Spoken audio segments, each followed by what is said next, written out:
नमस्कार, city news में आपका स्वागत है। मैं हूं अफरोज खान। आइए डालते हैं सबसे पहले एक नजर आज की हेडलाइंस पर। ट्रक नंबर बदलकर लाखों की माल की हेराफेरी, परभनी में पकड़े गए 4 आरोपी। रमजान का पहला अशरा मुकम्मिल, इबादतों में लगे हैं रोजदार। रहमत के बाद अब मगफिरत की दुआ। जिला आरोग्य यंत्रणा पर बरकरार है सवालिया निशान। पानी के टंकी पर वराहों का ठिया तो स्वच्छता गृह के दरवाजे नदारत। हरी भरी सब्जियों के दाम भी चढ़े हुए, कौन रखेगा स्वच्छता का ध्यान। और ट्रक से कुचली छात्रा की उपचार के दौरान मौत। आज के हेडलाइंस के प्रायोजक हैं इस दिन का सबसे सुहाना पल कौन सा है, क्या कहता है घर आ जाओ। इंडिया बुल्स होम लोन्स, घर आ जाओ।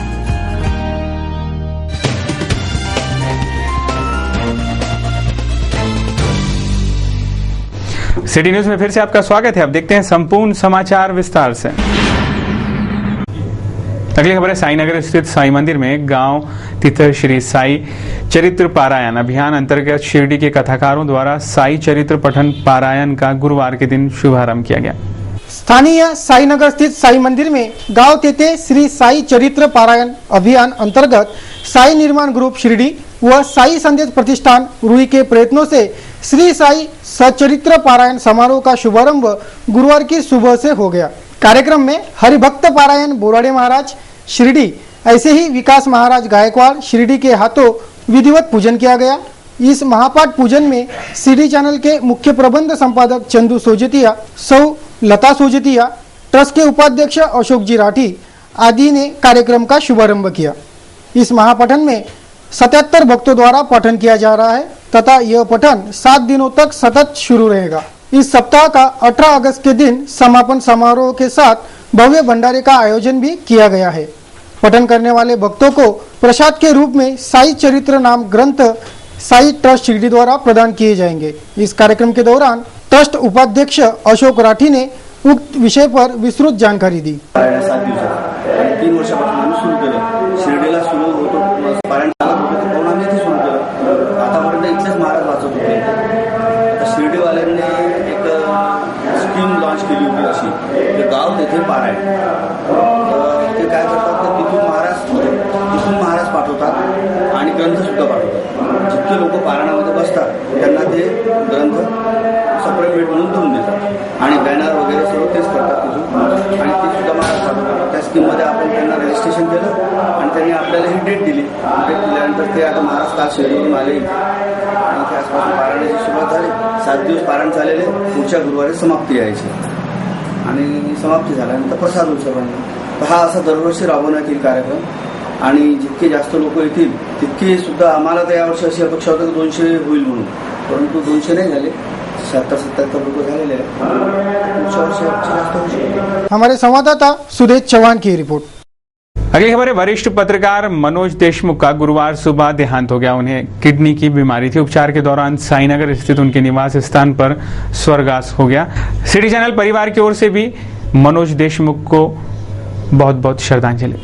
निबुरा ग्राम की छात्रा साइकिल से ट्यूशन जाते समय यवतमाल रोड स्थित नाके के सामने पीछे से आ रहे एक रफ्तार वाले ट्रक ने उसे कुचल डाला था, जिसमें छात्रा को अपना एक हाथ गंवाना पड़ा था। उसे उपचार के लिए जिला अस्पताल में दाखिल किया गया था, लेकिन इलाज के दौरान उसकी मौत हो गई। बडनेरा पुलिस थाना क्षेत्र में आने वाले ग्राम निम्बोरा निवासी 15 वर्षीय प्रांजलि प्रभाकर इंगोले, जो दाबाके स्कूल में 10वीं कक्षा में अध्ययन कर रही थी, बुधवार के दिन प्रांजलि निम्बोरा से बडनेरा ट्यूशन के लिए आ रही थी कि तभी यवतमाल रोड स्थित नाके के सामने मौसम्बी से लदा ट्रक तेज गति से आया और इस छात्रा को बुरी तरह से कुचलकर निकल गया। इस घटना में प्रांजलि का दाहिना हाथ धड़ से ही अलग हो गया था तथा पसलियों भी टूट गई थी, जिसे तुरंत जिला सामान्य अस्पताल में उपचार हेतु दाखिल कराया गया। डॉक्टरों ने इस छात्रा पर उपचार किए, परंतु उपचार दौरान उसकी मौत हो गई।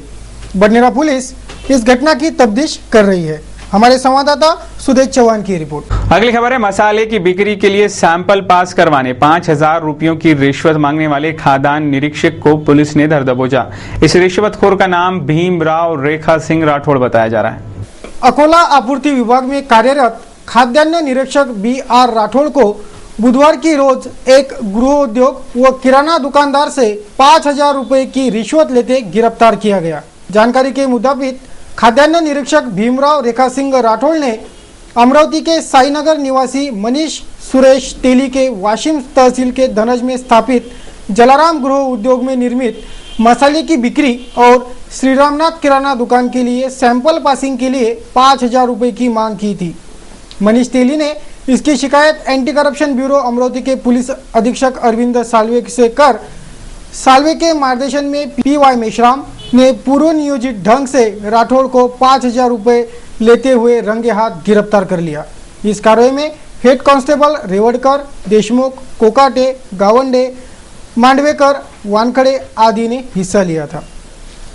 अगली खबर है, बरसात के मौसम में सब्जियां बाजार में पहुंच जाती है, पर सर्दियों के मौसम में यही सब्जियों के दाम कम रहते हैं। तो बरसात और धूप के मौसम में सारी सब्जियों के दाम बढ़े ही रहते हैं। यही हरी हरी सब्जियां खरीदने हरी हरी नोटें देनी पड़ रही है, ऐसा खरीदारों का कहना है। शहर के सब्जी बाजार का मुआयना किया जाए तो कई हरी हरी सब्जियों की दुकानें सजी दिखाई देती है, पर इसे खरीदने के लिए हरी हरी नोटें भी देनी पड़ती है। महंगाई के मार से ये सब्जियां कैसे छूट सकती है, फिर वो धूप का मौसम हो, सर्दी हो या बरसात, दाम तो चढ़े ही रहते हैं, ऐसा खरीदारों का कहना है।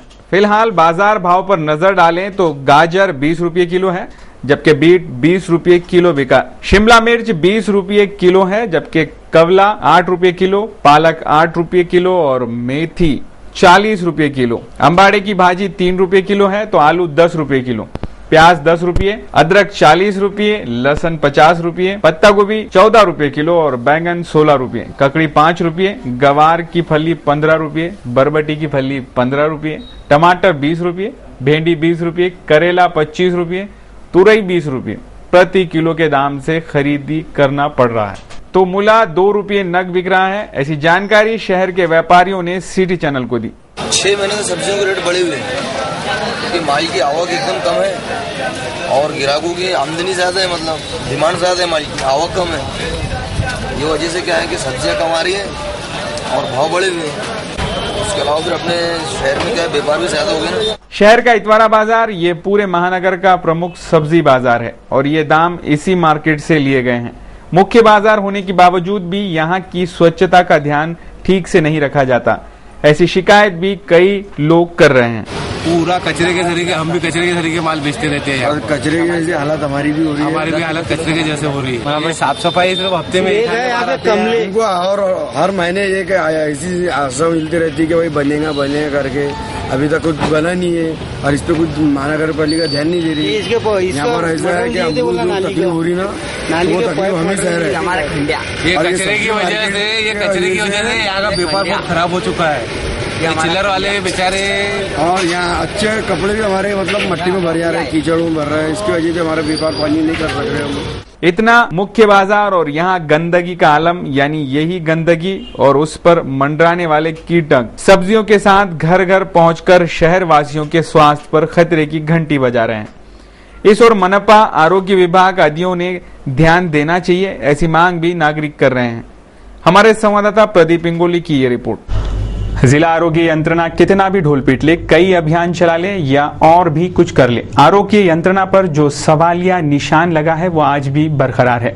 आरोग्य यंत्रणा की कमजोरी यही है कि वो कभी भी पूरी तरह से पूरा काम नहीं करती और इसी वजह से कई समस्याएं खड़ी हो जाती हैं, जिसे निपटने में जिले की आरोग्य यंत्रणा कई बार कमजोर पड़ जाती है और कमजोर ही साबित हो रही है। क्या ये यंत्रणा ऐसा ही कमजोर रहेगी या इसे सुधारा भी जाएगा? पूरे जिले के रोगी गर्भवती माता या आपातकालीन स्थिति में महानगर के अस्पताल में ही पहुंचते हैं या पहुंचाए जाते हैं। शहर का जिला सामान्य अस्पताल इरविन और जिला प्रसूति अस्पताल यानी डफरिन, ये दोनों जिले के मुख्य अस्पताल रहने से सभी इन्हीं अस्पतालों से उपचार की आस लगाए रहते हैं। पर इन दोनों प्रमुख अस्पतालों की यंत्रणा अत्यंत कमजोर रहने से यहां आने वाले मरीजों को आए दिन नित नए समस्याओं से जूझना पड़ता है। डफरिन अस्पताल की बात करें तो यहां हर रोज कई गर्भवती माताएं दाखिल होती हैं, पर उन मरीजों के लिए, मरीजों के साथ आने वालों के लिए इस प्रमुख अस्पताल में पीने के पानी का भी कोई व्यवस्था या कोई इंतजाम नहीं है। पूरा अस्पताल भी घूम लिया जाए तो एक बूंद भी पानी पीने के लिए उपलब्ध नहीं है। पानी पीना है तो या तो घर से ही लाना पड़ेगा या होटलों में से बोतलें भरकर लानी पड़ेगी। ऐसी कठिन परिस्थिति इस अस्पताल की है। अस्पताल के मरीजों के लिए जो पानी की टंकी लगाई गई है वो अस्पताल के बाहर है और वहां 24 घंटों वराहों का ठिया लगा रहता है। ये वराहों की टोली यहाँ गंदगी फैलाती रहती है, पर डफरिन अस्पताल का प्रशासन इस ओर बिल्कुल भी ध्यान नहीं देता। डफरिन अस्पताल के डॉक्टर, अधिकारी और कर्मचारी यहाँ का पानी तो पीते ही नहीं, इसलिए वो इस ओर ध्यान नहीं देते, पर ये सब मिलकर मरीजों के स्वास्थ्य से कैसे खेल सकते हैं। पीने का पानी भी बराबर नहीं देने वाले स्वास्थ्य क्या सुधारेंगे। उसी तरह इरविन अस्पताल भी जिले का प्रमुख अस्पताल है। यहाँ की समस्याओं से पूरा जिला परिचित है। यहाँ के शौचालयों में दरवाजे ही नहीं हैं। भाजी के गाड़ियों का उपयोग कर मरीजों को ले जाया जाता है। कभी एक्सरे मशीन बंद रहता है, कभी सोनोग्राफी वाले डॉक्टर ही उपस्थित नहीं रहते। कथित समाज सेवकों के द्वारा खड़ी समस्याओं से मरीजों को जूझना पड़ता है। क्या आरोग्य यंत्रणा कभी नहीं सुधरेगी? हमारे संवाददाता प्रदीप इंगोले की यह रिपोर्ट। भूमिगत गटर योजना के तहत छात्रावास नगर में खोदे गए गड्ढों की वजह से यहाँ के रास्ते काफी खराब हुए हैं।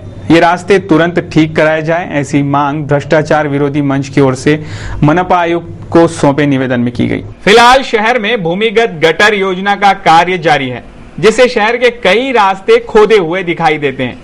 ऐसा ही हाल है शहर के छत्रसाल नगर वार्ड का।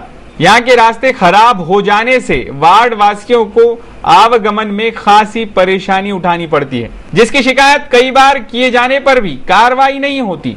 देख भ्रष्टाचार विरोधी मंच की ओर से मनपा आयुक्त को इस आशय का निवेदन सौंपा गया है। इस ओर प्रशासन में ध्यान देने की मांग वार्डवासी कर रहे हैं। इथला प्रॉब्लेम आहे काय, आता 4-5 माणसं पडते, रात्रीचे पडते, दिवसाही पडते, काही बाया पडते, गाड्या घेऊन पडते, काही सांगताच येत नाही। तर काय सांगावं, कसं सांगायचं मला सांगा। सायकलला घेऊन पडते लोक, पाय घसरून पडते। इथं तर म्हणजे असं गारच असते खूप। तुम्ही इथल्या नगरसेवकाला कंप्लेंट नाही केली का? केली, 4-5 वेळा गेल्या, बाया गेल्या, 10 जणी बाया जाते, पण ते काही येतच नाही ना। काय म्हणे? हो येतो म्हणते, करून देतो म्हणते, पण काहीच करत नाही। काही घेणं देणंच नाही म्हणते आमचं त्यांच्यासोबत। आता झालं म्हणजे 6 महिने राहिले आमचे। 6 महिने जे होते ते करतो म्हणते आम्ही। 6 महिन्याच्या नंतर काही आमचा हेच नाही इथं। सर्व्हिस गली कचऱ्याला येत नाही। सर्व्हिस गलीतलं म्हणजे पहा ना तिथं 2-3 ट्रक निघते तिथले सर्व्हिस गलीतले। सगळ्या बाया पडण्या टाकत्या। इथंच कचरा नाही नेत, इथं रोडवर कचरा नाही नेत म्हणून मग तिथलं मागचं नेते टाकते बाया। ते कोरडं झालेलं आहे, पाणी आलं तर माग कोणाला चालता येत नाही, पोरांना शाळेत जाता नाही। आणि इथं गड्ड्यात पाणी साचते, भानगडा वाढून राहिला। कोणी आपल्या म्हणजे दारासमोर पाणी काढून देते, त्याच्यात भानगडी होते, आमच्या घरासमोर पाणी येऊन थांबते। आता हे 2 ट्रॅक्टर आणून टाकले, 2 ट्रॅक्टर आणले, ते तिथंच दबले, त्याचं काही हे नाही। पुन्हा अजून पाणी थांबते घरासमोर येऊन। चालता येत नाही, कोणाला जाता येत नाही। इथून चिकट माती आहे, ते पाय घसरून पडतात लोक सगळे। कंप्लेंट दिली, त्यांनी 2 ट्रॅक्टर आणून टाकले। आमच्या समोर ठेकेदाराला फोन लावायला, आम्ही ठेकेदारासोबत बोललो। ठेकेदार त्या ट्रॅक्टरवाला इकडून जाते, टाका अर्धा ट्रॅक्टर, तर म्हणते तुम्ही ठेकेदार आपल्या नगरसेवकाला आम्हाला काही म्हणू नका, आम्ही ठेकेदाराचे माणसं आहे। हमारे संवाददाता प्रदीप इंगोले की ये रिपोर्ट। इस बुलेटिन में वक्त हो रहा है एक छोटे से ब्रेक का। आप ऐसी बने रहें, कहीं मत जाइएगा। जल्द वापस लौटते हैं कुछ और अहम खबरों के साथ। आप देखते रहिए सिटी न्यूज।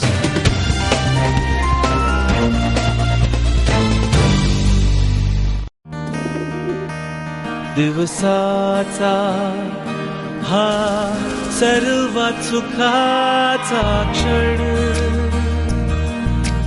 कोणता आहे, अरे सांगे काय खरी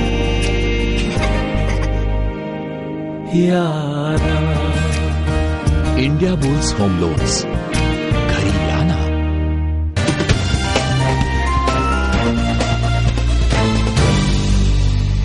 सिटी न्यूज में फिर से आपका स्वागत है। अब देखते हैं शहर का आईना एवं विस्तृत समाचार।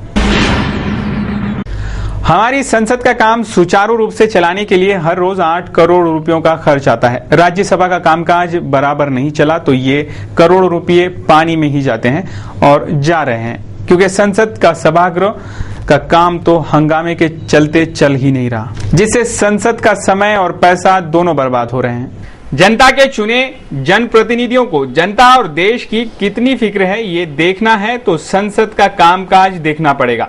लोकसभा और राज्यसभा के सभागृहों का नजारा कईयों ने देखा ही होगा। हंगामे के सिवा संसद में कुछ दूसरा होता ही नहीं, ऐसा कईयों का कहना है। पर क्या ये पता है कि यही संसद का काम चलाने हर रोज 8 करोड़ रुपयों का खर्च होता है और ये पैसा है देशवासी जनता का, जो टैक्स के रूप में हमसे वसूला जाता है। अगर एक दिन संसद नहीं चलती तो वही 8 करोड़ पानी में जाते हैं। ये हमारे अर्थशास्त्री भी अच्छी तरह से जानते हैं, पर कुछ भी नहीं करते, क्योंकि वो भी यही हंगामेदार टोली के सदस्य जो हैं। हाल के कामकाज पर नजर डाली जाए तो पावत सत्र शुरू होने के बाद लोकसभा के 14 घंटे और राज्यसभा के 15 घंटे हंगामे में ही बीत गए। संसद के सत्र के लिए एक दिन के यानी सुबह 11 बजे से शाम 6 बजे तक का खर्च आता है 8 करोड़ रुपए और हंगामे के चलते पावत सत्र में ही हमारे जनप्रतिनिधियों ने देश को 35 करोड़ की चपत लगाई है। ये भ्रष्टाचार से कम नहीं है, क्योंकि ये पैसा तमाम देशवासियों का है और उनके लिए खर्चा होना जरूरी है। एक सप्ताह में ही 35 करोड़ रुपए जाया होते हैं तो पूरे साल भर में संसद का कामकाज कितने दिन नहीं चलता, इसका ब्यौरा निकालकर जो करोड़ों की चपत जनता को ही इन प्रतिनिधियों ने दी है, उसका हिसाब जनता ने मांगने का वक्त आ गया है। अब नहीं तो फिर कभी नहीं, ये तमाम देशवासियों ने ठान लेना जरूरी है। जागो मतदाता, अब तो जागो। हमारे संवाददाता अमोल खोड़े की रिपोर्ट। ट्रक में लदा हुआ माल नियोजित जगह न पहुंचाकर उसकी हेराफेरी करने वाले 5 आरोपी हाल ही में पुलिस के हाथ लगे। इन आरोपियों को परभनी पुलिस की मदद से अमरावती लाया गया है। आरोपियों ने महानगर के एक व्यापारी के माल की हेराफेरी की थी। स्थानीय व्यापारी ओम प्रकाश लड्डा की 16 क्विंटल 235 किलो तुअर दाल, जिसकी कीमत 6 लाख रुपए आकी गई है, वह हेराफेरी कर बेचने वालों को गाड़गेनगर पुलिस ने हाल ही में हिरासत में लिया। मुंजाजी मारुति नागरकोचे उम्र 40, मुरलीधर नागरकोचे उम्र 36, बाळू साहेबराव पवार उम्र 27, ज्ञानोबा लक्ष्मण सानव उम्र 22, प्रदीप सानव उम्र 36, ये वो 5 आरोपी है जिन्होंने MH-22 277 क्रमांक के ट्रक में यह 6 लाख रुपए की तुअर दाल सोलापुर तक पहुंचाने का जिम्मा उठाया था। पर 30 जुलाई 2011 को अमरावती से निकला यह ट्रक सोलापुर तक पहुंचा ही नहीं, बल्कि इन 5 आरोपियों ने मिलकर MH-22 2771 ऐसा ट्रक का नंबर ही बदल डाला और ट्रक सीधा परभनी ले गए, जहां इन आरोपियों ने ये माल बेचकर हेराफेरी कर डाली। व्यापारी की शिकायत पर गाड़गेनगर पुलिस ने परभनी पुलिस की मदद से 5 आरोपियों को धर दबोचा।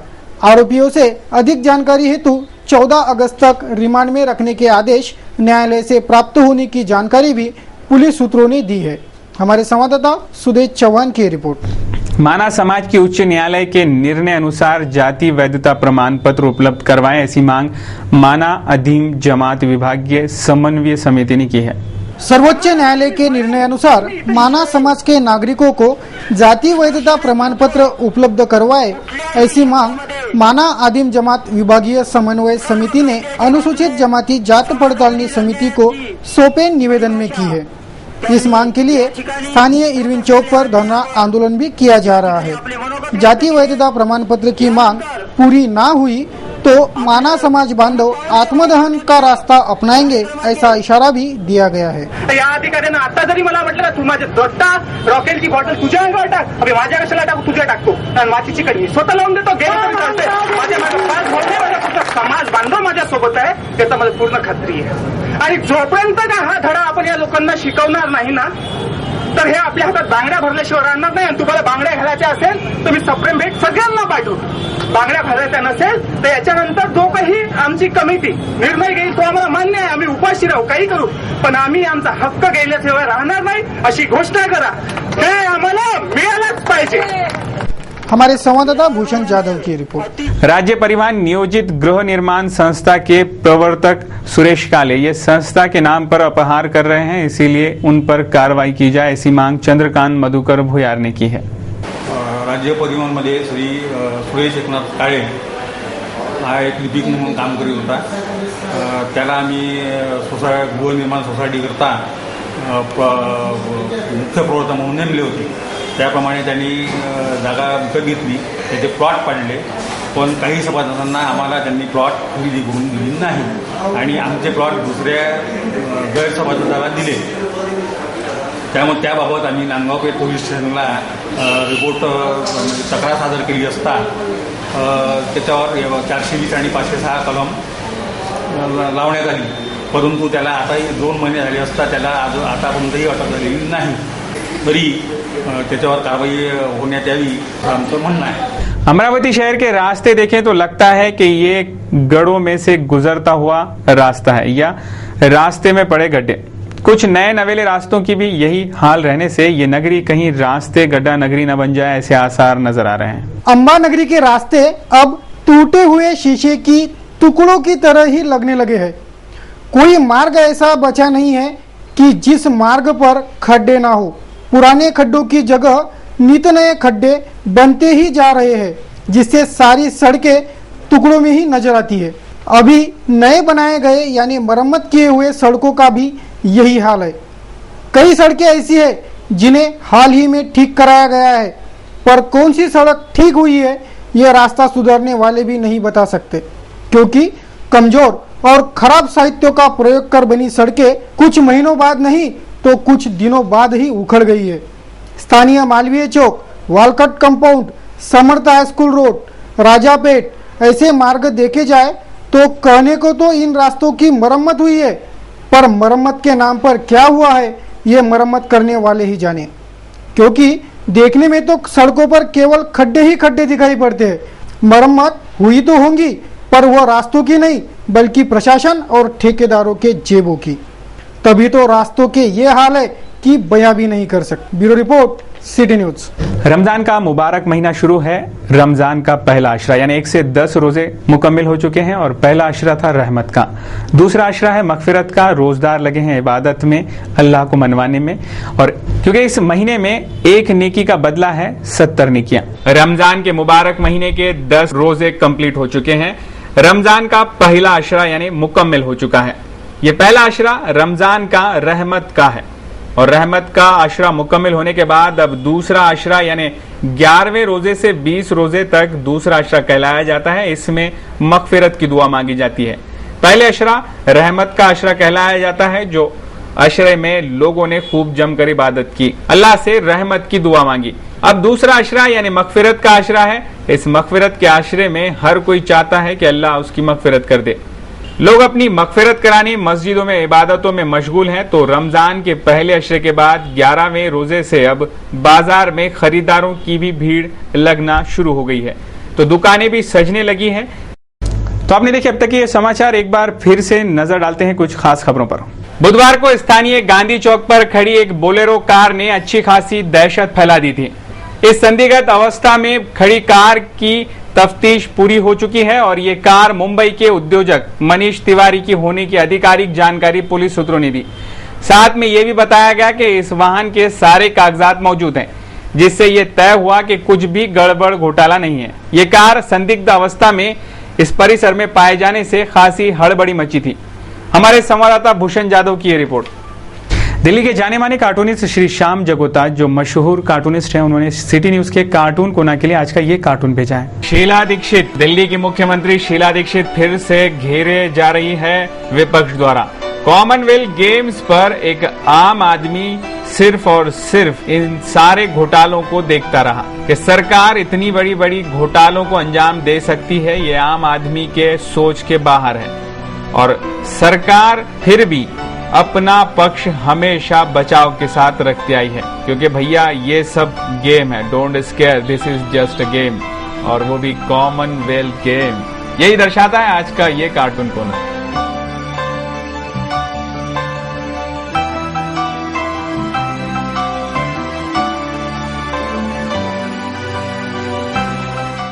उतार चढ़ाव के बाद कैसा रहा आज दिन भर कारोबार का हाल, डालते हैं एक नजर आज के शेयर मार्केट पर। एक नजर यूरोपीय शेयर बाजारों से मिले मजबूत संकेतों के बावजूद भारतीय शेयर बाजार के प्रमुख सूचकांक उतार चढ़ाव के बाद आज गिरावट के साथ बंद हुए।